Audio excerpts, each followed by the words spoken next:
Hello everyone, this is Ravi and welcome back to Learn in Shorts। आज के topic में पढ़ेंगे पर्यावरण क्या होता है। पर्यावरण में आज तक हम लोगों ने ये पढ़ा है कि पर्यावरण बेसिकली दो शब्दों से परि प्लस आवरण से मिलकर बना होता है, जिसमें परि का अर्थ चारों ओर और आवरण का अर्थ होता है जो घेरे हुए है, चारों ओर से जो घेरे हुए है। आज इससे थोड़ा सा नेक्स्ट लेवल की चीज़ें पढ़ेंगे कि पर्यावरण और क्या चीज़ें हो सकती है पर्यावरण में। तो पर्यावरण का मतलब यहीं से उठाते हैं कि अगर पर्यावरण का अर्थ परि प्लस आवरण है तो इसमें परि माने चारों ओर और आवरण माने ढके हुए या घेरे हुए। तो चारों ओर कौन है हमारे, पहला शब्द आया चारों ओर और दूसरा आवरण का मतलब घेरे हुए या ढके हुए है। तो इसमें बात की जाए तो चारों ओर का मतलब ये कि हमारे चारों ओर जो वस्तुएं पाई जाती हैं। मान लीजिए ये हम हैं, ये कोई बालक है, ये कोई बालक है और या आप ही मान लीजिए हैं। तो इसमें इसके चारों ओर क्या क्या चीज़ें उपस्थित हैं, इसके चारों ओर क्या क्या चीज़ें उपस्थित हैं। इसके आसपास इसका घर होगा, घर के आगे इसके हो सकता है गाड़ियाँ हों, गाड़ी के अलावा हो सकता है इसके गाय भैंस हों या कोई जानवर हों, या इसके चारों ओर हो सकता है कि पेड़ पौधे लगे हों, पेड़ पौधे हों, या इसके आसपास कुछ नहीं होगा तो धूप होगी, जल होगा और वायु होगी। इतनी सारी चीज़ें इसके चारों ओर हो सकती हैं। इसके अलावा इसके आसपास इसका समाज होगा या इसके समाज के लोग होंगे, और भी जो चीज़ें इसके आसपास हो सकती हैं। मतलब कि कुल मिला के कुछ नॉन लिविंग थिंग्स होंगी, कुछ लिविंग थिंग्स होंगी। तो ऐसी सारी चीज़ें जो हमको चारों ओर से घेरे हुए हैं या हम जिससे चारों ओर से घिरे हुए हैं, ऐसी सारी चीज़ों को हम अपना क्या कहते हैं, पर्यावरण कहते हैं। ऐसी सारी चीज़ें जो हमको चारों ओर से घेरे हैं या हम जिनको चारों ओर से घेरे हुए हैं, तो वो हमारी पर्यावरण कहलाते हैं। तो यहाँ से दो शब्द निकल के आए, पहला किसका घेरा है, हमारे चारों ओर किसका घेरा है, और दूसरी किसको घेरा है। मतलब कहने का ये है कि किसका घेरा है और किसको घेरा है। तो बात करेंगे किसका घेरा है हमारे आसपास, तो हमारे आसपास जैविक चीज़ों का या जैविक वस्तुओं का घेरा है और अजैविक वस्तुओं का घेरा है। जैविक, अजैविक और इन वस्तुओं का हमारे आसपास घेरा है। और किसको घेरा है, तो जिसके पर्यावरण की बात की जाए, तो अगर हम अपने पर्यावरण की बात कर रहे हैं तो हमें घेरा है, या हम किसी व्यक्ति विशेष या किसी समाज विशेष की बात करें तो उसको करें। जैसे हम कहें कि इस गाय का पर्यावरण क्या है, या इस पशु का क्या पर्यावरण है, या इस पक्षी का क्या पर्यावरण है, तो उसी तरह से हमें घेर है या हमको घेरा है या पक्षी को घेर रखा है। तो जिसको कोई वस्तु घेरे है तो किसको घेरे है, जिसके पर्यावरण की बात की जाए। और किसका घेरा है, तो जैविक वस्तु का और अजैविक वस्तु का। तो यहाँ से इसकी डेफिनेशन ये हो सकती है कि पर्यावरण हमारे आसपास की जैविक और अजैविक वस्तुओं का घेरा है जो हमको प्रभावित करती है या हम उससे प्रभावित होते हैं। अब प्रभावित कैसे होंगे, मान लीजिए कि ये हम हैं या ये कोई बालक है। अब इसके पास एक बढ़िया सा पेड़ लगा हुआ है। अब ये इसको भी प्रभावित करेगा और ये इसको भी प्रभावित करेगा। कैसे प्रभावित करेगा कि ये कुछ करे ना करे, ये ऑक्सीजन लेगा और कार्बन डाइऑक्साइड को छोड़ेगा। छोड़ने का मतलब ऊपर की तरफ तीर और लेने का मतलब नीचे की तरफ तीर। ये व्यक्ति जो है ये ऑक्सीजन ग्रहण करेगा और कार्बन डाइऑक्साइड को छोड़ेगा, और ये पेड़ क्या करेगा, ये कार्बन डाइऑक्साइड को ग्रहण कर लेगा और ऑक्सीजन को छोड़ देगा।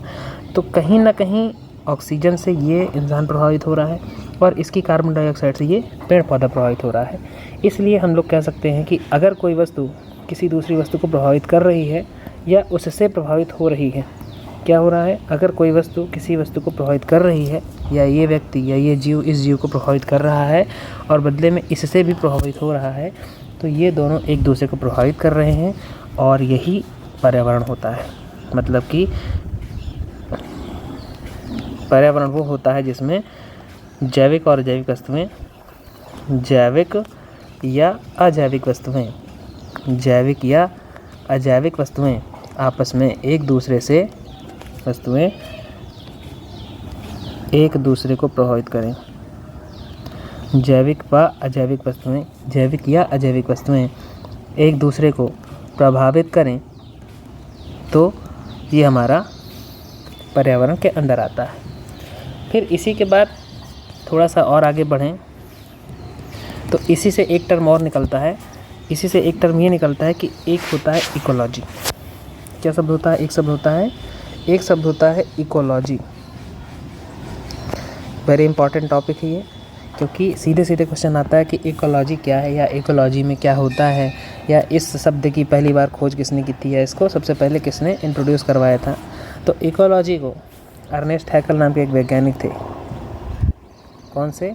अर्नेस्ट हैकल नाम के एक वैज्ञानिक थे, जिन्होंने 1869 में इस वर्ड को इंट्रोड्यूस किया था, या इस वर्ड को कहा था कि इकोलॉजी क्या होती है। तो अभी हमने बताया कि पर्यावरण क्या है? हमारे आसपास का वो घेरा जो हमको प्रभावित करें या हम जिसको प्रभावित करें, वो हमारा पर्यावरण है। तो अगर ये आपके लिए पर्यावरण का काम कर रहा है तो हो सकता है गाय के लिए पर्यावरण कुछ और हो, या दूसरे व्यक्ति के लिए पर्यावरण कुछ और हो। तो इन्हीं छोटी छोटी यूनिट्स को क्या कहते हैं? इकोलॉजी कहते हैं। कैसे कहते हैं इकोलॉजी? मान लीजिए किसी जीव विशेष की, या किसी समुदाय विशेष की, या किसी व्यक्ति विशेष की बात की जाए तो इसको इकोलॉजी कहते हैं।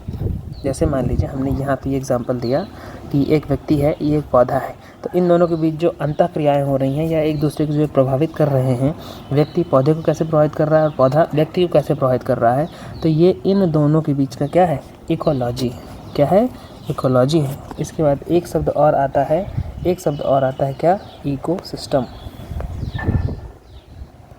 एक शब्द और आया इकोसिस्टम। इसको एक बहुत बड़े पर्यावरणविद कह लें या वैज्ञानिक कह लें, A.G. टांसले नाम था उनका। क्या नाम था? A.G. टांसले। इन्होंने 1935 या अप्रॉक्स 1930 कुछ ऐसा है, तो इसमें इन्होंने इंट्रोड्यूस करवाया था कि इकोसिस्टम क्या होता है। तो जिस तरह से हम अभी ये पर्यावरण से एक यूनिट को लिया था तो हमारा क्या आ गया था? इकोलॉजी आ गई। उसी तरह से इकोलॉजी के अंदर जो कारक कार्य कर रहे हैं, इकोलॉजी के अंदर जो भी टर्म्स हैं, मान लीजिए ये व्यक्ति है, ये पौधा है, या इसमें एक और कोई चीज़ को ऐड कर दिया जाए, तो अगर कोई तीन जीव हैं आपस में एक दूसरे को बहुत अच्छे से प्रभावित कर रहे हैं, तो उस चीज़ को हम इकोसिस्टम कहते हैं। इकोसिस्टम मतलब इकोलॉजी के अंदर कार्य करने वाले कारकों को कैसे कहेंगे? इसको इकोलॉजी के अंतर्गत कार्यरत कारकों को या कार्यरत फैक्टर्स को क्या कहते हैं? इकोसिस्टम कहते हैं। अब इसके बारे में थोड़ा सा और आगे पढ़ेंगे कि इकोसिस्टम में क्या क्या हो सकता है। अब इकोसिस्टम मान लेते हैं ये कोई जीव है या जानवर है,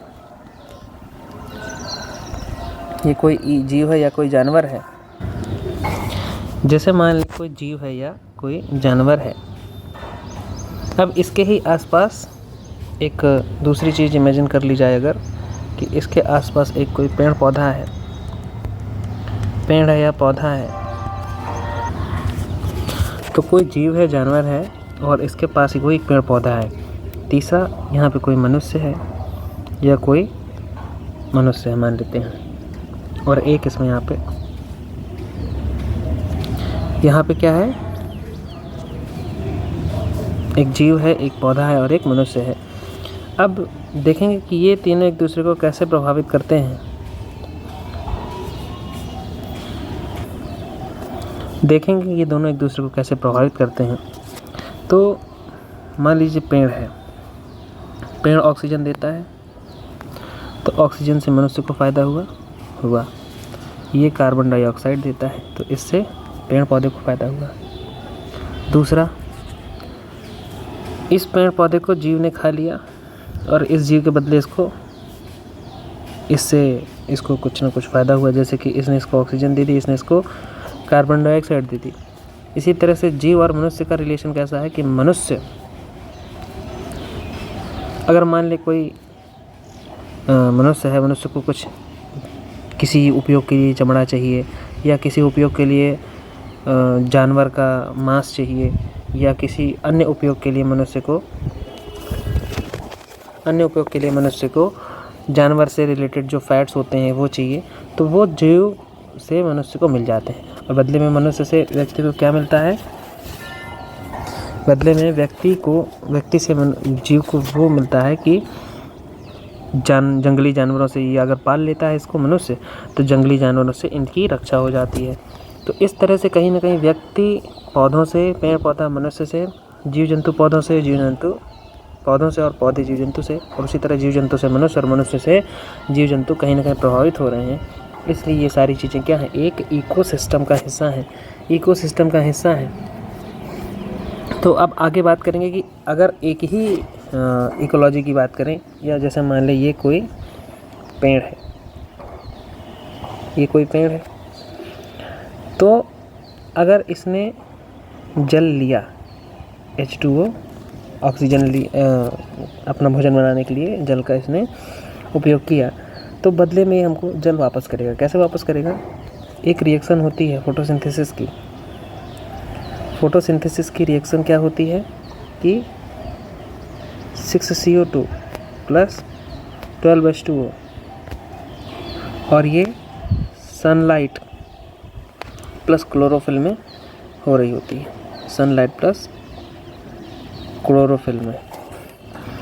होती है। तो इसके बदले में क्या निकलता है? C6H12O6 प्लस 6H2O और 6O2, शायद ऐसे ही निकलता है। तो कहने का मतलब कि अगर इस रिएक्शन में ये पेड़ जो है 12H2O ले रहा है, तो बदले में 6H2O वापस भी कर रहा है। तो इस तरह से पेड़ अगर किसी चीज़ को ले रहा है, या किसी वस्तु से पेड़ प्रभावित है, तो पेड़ से भी वो वस्तु प्रभावित होगी। तो इन सारी बातों से हमको ये समझ में आया कि पर्यावरण वो चीज़ें हैं जो हमको आसपास से घेरे हुए हैं, या जो हमको घेरे हुए हैं, या हम जिनको घेरे हुए हैं। और अगर कोई व्यक्ति एक दूसरे से, या कोई वस्तु एक दूसरे से प्रभावित हो रही है, ये मान लेते हैं A है, ये B है, अगर A B को प्रभावित करता है और बदले में B भी A को प्रभावित करता है, तो वो हमारी इकोलॉजी है। और कौन कौन से एलिमेंट्स उसके अंदर हो सकते हैं, वो सारी चीज़ें इकोसिस्टम में आती हैं। तो अब इकोसिस्टम में दो तरह की चीज़ें आती हैं। हमने बताया इकोसिस्टम में दो तरह की चीज़ें आती हैं। पहली होती हैं जैविक और दूसरी होती हैं अजैविक। और एक चीज़ और आती है क्या? तीसरा पॉइंट होता है सूरज या सनलाइट। सनलाइट कैसे प्रभावित करती है अभी हम बताएंगे। तो जैविक वस्तुओं में सारी वो वस्तुएं आती हैं, जैसे कि मान लेते हैं कि जैविक वस्तुओं में पहला उत्पादक और दूसरा उपभोक्ता, और एक और होते हैं इसके अलावा डिकम्पोजर्स, या उन्हीं को अपघटनकर्ता कहते हैं। तो कौन कौन हो गए? पहला हो गया उत्पादक, दूसरा हो गया उपभोक्ता, और तीसरा हो गया अपघटनकर्ता। और अजैविक में क्या आता है? जल हो गया, वायु हो गया, और तापमान हो गया, और एक चीज़ हो गई जो मोस्ट इम्पॉर्टेंट है, क्या? वो हो गई हमारी सनलाइट।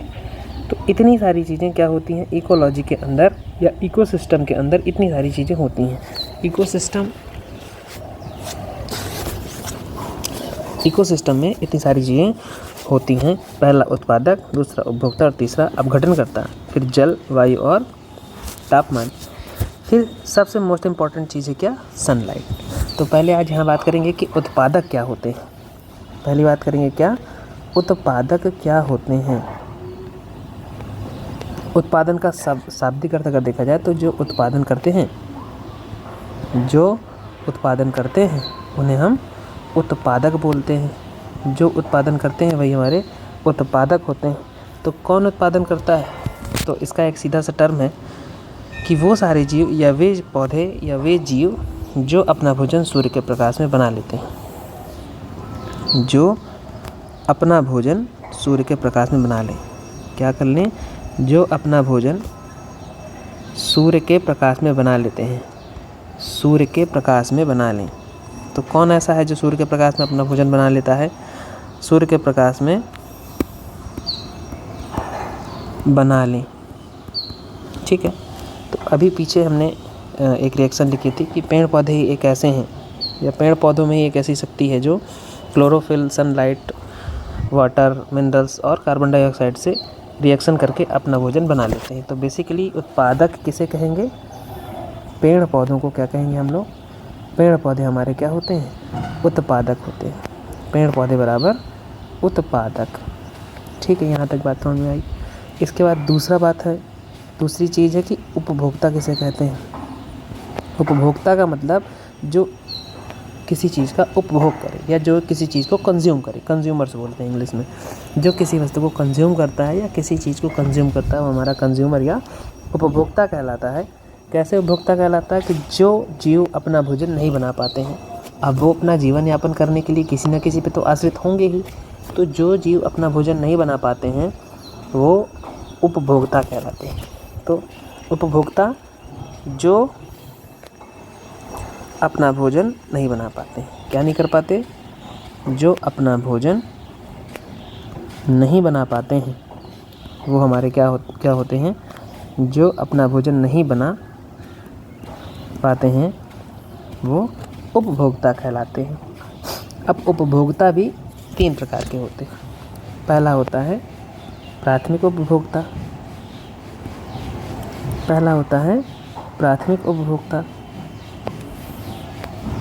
पहला हो गया कौन सा? प्राथमिक उपभोक्ता। फिर दूसरे होते हैं द्वितीयक उपभोक्ता।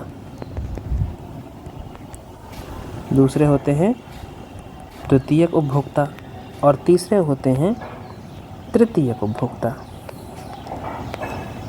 पहले हो गए प्राथमिक, दूसरे हो गए द्वितीयक और तीसरे हो गए तृतीयक उपभोक्ता। अब इनमें मेन डिफरेंस ये है कि इनको प्राथमिक, द्वितीयक और तृतीयक ही क्यों कहा गया है? तो सब तो हैं उपभोक्ता ही, लेकिन इनको प्राथमिक, द्वितीयक और तृतीयक कहने के पीछे एक बहुत बड़ी वजह है। और वजह ये है कि प्राथमिक उपभोक्ता जो होते हैं वो पेड़ पौधों को ही खाते हैं। किनको खाते हैं? वो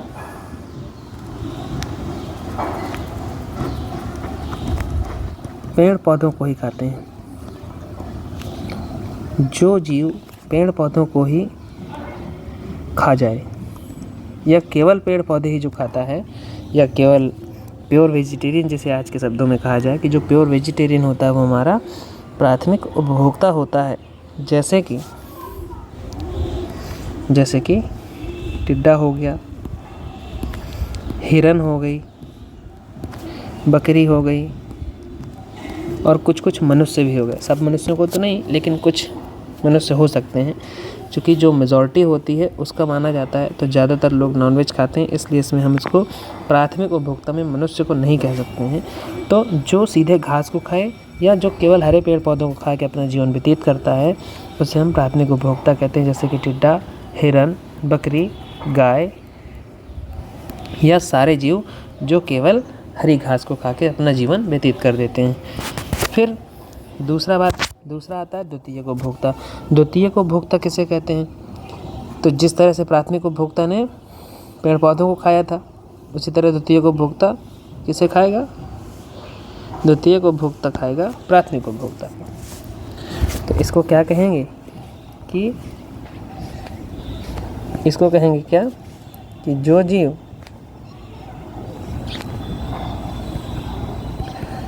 जीव प्राथमिक उपभोक्ता को खाकर अपना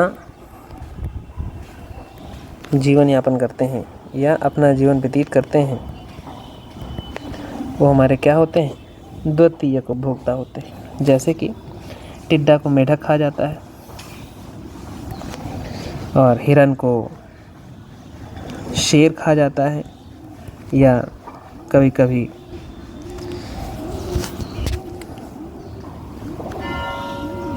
मगरमच्छ भी खा जाता है। या वही सारे जीव मतलब जो इनको खाते हैं।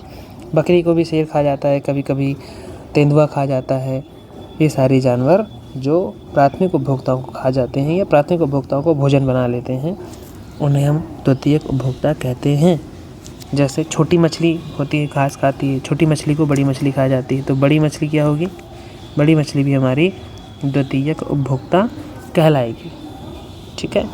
और नेक्स्ट तृतीयक उपभोक्ता आता है। तो जैसे पेड़ पौधों को खाने वाला प्राथमिक था, प्राथमिक को खाने वाला द्वितीयक था, उसी तरह जो जीव या वे जीव जो द्वितीयक उपभोक्ताओं को अपना भोजन या द्वितीयक उपभोक्ताओं से अपना भोजन प्राप्त करते हैं, उन्हें कौन सा उपभोक्ता कहते हैं? उन्हें तृतीयक उपभोक्ता कहते हैं। क्या कहते हैं? उन्हें तृतीयक उपभोक्ता कहते हैं। किनको? जो जीव द्वितीयक उपभोक्ताओं को अपना भोजन बना ले। द्वितीयक उपभोक्ताओं को अपना भोजन बना ले। जो जीव द्वितीयक उपभोक्ताओं को अपना भोजन बना ले, वो क्या कहलाता है? वो अपना भोजन बना ले, वो हमारा तृतीयक उपभोक्ता कहलाएगा। कैसे? जैसे घास को खाया था किसने? हिरन ने। हिरन को खा गया कौन? हिरन को खा गया भेड़िया या तेंदुआ। अब तेंदुआ को कौन खाएगा? तेंदुआ का खा गया शेर। या दूसरा एग्जांपल ले लें, घास को खाया मेढक ने। मेढक नहीं खाता घास, सॉरी। घास को खाया टिड्डे ने। टिड्डे को खा गया मेढक। मेढक को खा लिया सांप ने। ठीक है। तो ये क्या होगा?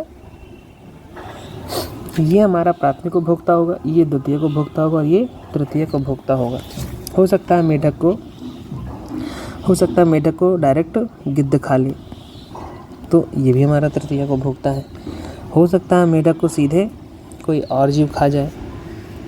तो इस तरह से जो प्रोड्यूसर्स को खाते हैं वो हमारे प्राथमिक उपभोक्ता या प्राइमरी कंज्यूमर्स होते हैं। फिर प्राइमरी कंज्यूमर्स को जो खा जाए वो सेकेंडरी कंज्यूमर, सेकेंडरी कंज्यूमर्स को जो खा जाए वो टर्शियरी कंज्यूमर्स। इनको एक शब्द में कहा जा सकता है कि ये उच्च मांसाहारी भी होते हैं। तृतीयक उपभोक्ता जो होते हैं इनको एक शब्द और कहा जाता है, तृतीयक उपभोक्ता जो होते हैं इनको एक शब्द और कहा जाता है। क्या? इनको एक शब्द ये कहा जाता है कि ये उच्च मांसाहारी होते हैं। तो तृतीयक उपभोक्ता को क्या कह सकते हैं? तृतीयक उपभोक्ता हमारे क्या होंगे? उच्च मांसाहारी, मतलब कि ये केवल मांसाहार पे ही जीवित रहते हैं, उच्च मांसाहारी होते हैं। या इनको सर्वाहारी भी कहा जा सकता है। ये कभी कभी कुछ भी खा लेते हैं, जैसे कि मनुष्य देखिए घास फूस भी खाता है, कभी कभी जानवर को भी पकड़ के खा जाता है। तो अगर अनाज खा रहा है तो वो प्राइमरी कंज्यूमर है, और अगर किसी जानवर को या किसी जीव जंतु को काट पीट के खा रहा है तो उसमें वो तृतीयक उपभोक्ता में आ जाएगा, क्योंकि जिस जीव को वो काट के खा रहा है उसने भी किसी न किसी जीव को खाया होगा। जैसे कि इसमें कौन सा आ गया? उच्च मांसाहारी। जैसे शेर हो गया, मनुष्य हो गया सर्वाहारी में। तो ये सारी बातें होंगी किसकी? ये तीन बातें हो गई हमारी।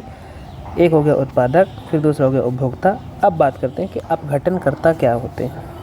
अब अपघटनकर्ता के बारे में देखते हैं कि अपघटनकर्ता क्या होते हैं। अपघटनकर्ता क्या होते हैं? अपघटनकर्ता को हिंदी में अपघटनकर्ता कहते हैं और इंग्लिश में डिकम्पोजर्स बोलते हैं।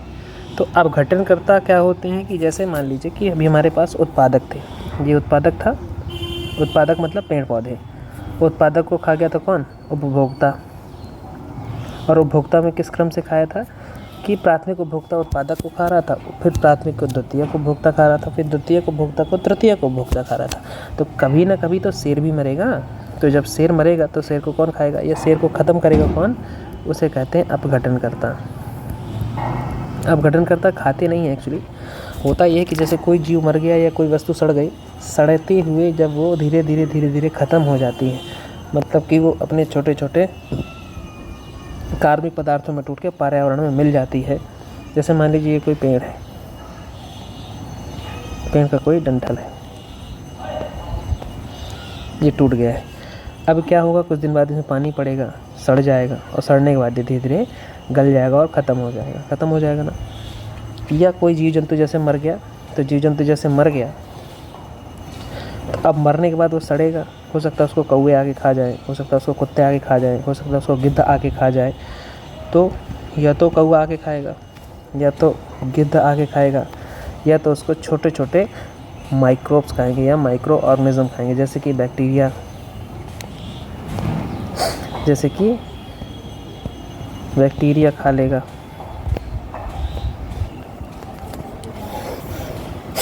या कोई जीवाणु ख़त्म कर देगा इसको।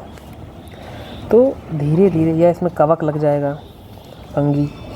तो इस तरह से जो वस्तुओं को ख़त्म कर दे, क्या कर दे, जो मृत पाए जीवों को, जो मृत जीव होते हैं, मृत जीव जंतुओं से अपना भोजन प्राप्त करें।